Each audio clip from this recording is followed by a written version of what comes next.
Hello ವೀಕ್ಷಕರೇ, ಸಂಕ್ರಾಂತಿ ಹಬ್ಬದ ಶುಭಾಶಯಗಳು.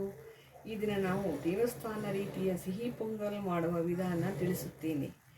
ಮೊದಲಿಗೆ ತುಪ್ಪದಲ್ಲಿ ಹುರಿದುಕೊಂಡಿರುವ 1 ಕಪ್ಪು ಅಕ್ಕಿ, 1 ಕಪ್ಪು ಹೆಸರು ಬೇಳೆಯನ್ನು ಬೇಯಿಸುತ್ತಾ ಅದಕ್ಕೆ ಹುರಿದಿರುವ ಗೋಡಂಬಿ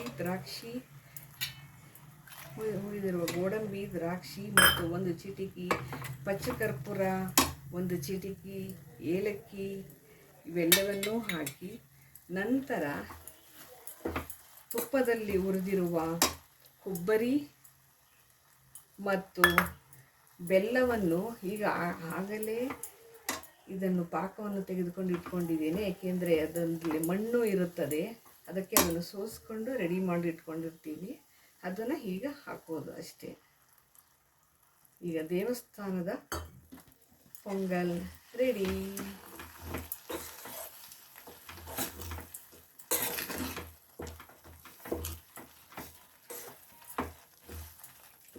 ಇದಕ್ಕೆ ನಮಗೆ ಬೇಕಾದಷ್ಟು ತುಪ್ಪವನ್ನು ಆ್ಯಡ್ ಮಾಡಬೇಕು.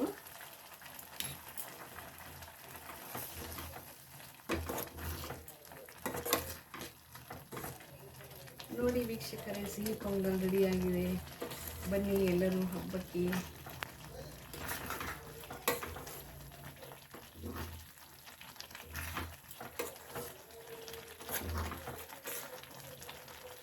ಇದನ್ನು ಒಂದು 2 ನಿಮಿಷ ಹಾಗೆ ಕುದಿಯೋಕ್ಕೆ ಬಿಡಬೇಕು.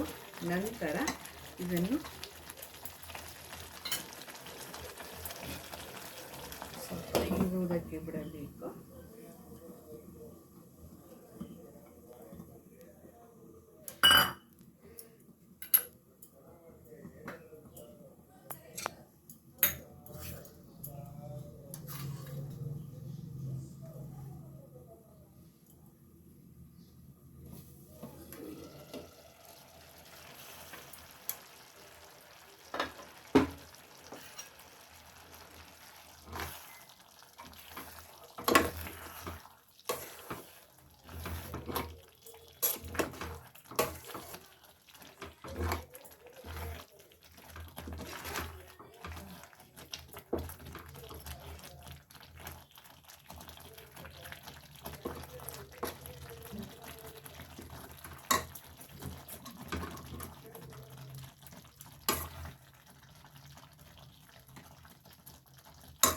ವೀಕ್ಷಕರೇ, ಸಿಹಿ ಪೊಂಗಲ್ ರೆಡಿಯಾಗಿದೆ.